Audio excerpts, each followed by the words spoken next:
Ayun, let's talk about since for early stage entrepreneurs, ano kaya yung number one root cause of burnout? Yes, actually there are a lot. That's where proper assessment then comes into place.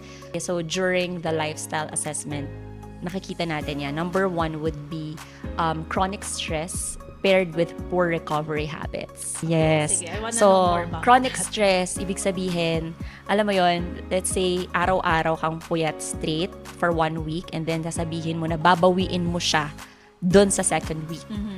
Okay, let's say, sige, lang kahit first week ng ganitong month, 3 to 4 hours lang yung tulog ko. Total naman, pagdating ng second to third week or so, mas wala na akong gagawin yan, doon na lang ako magpapahinga or babawi. So there's no such thing kasi as like babawi ng tulog. Hindi ka Walang actually. ganon. Yes. Plus It's minus. actually a misconception, right? Kung alam mo na alanganin talaga yung tulog mo, like sleep kasi talaga is very crucial. It's one of the 6 pillars of wellness. Hindi mo man actually ma-perfect yung pillars of wellness, which we can dig in deeper later, no? Meron kang kailangan you really have to choose what one thing that you really have to strengthen, while at the same time, kung nako-compromise man yung isa, you really have to mindfully strengthen that particular area.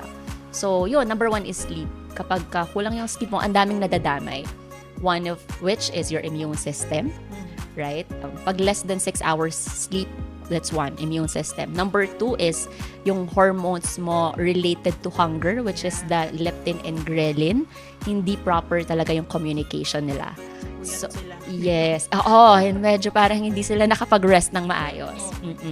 At syempre, kailangan ng repair and recovery. So, kung nagamit mo yung katawan mo throughout the day and yet you don't have proper sleep pa, so paano, di ba? Yung repair and recovery. Yung mga machines nga, pinagpapahinga natin, nagta-turn off sila, nagsha-shutdown sila. So, dapat yung katawan din talaga natin.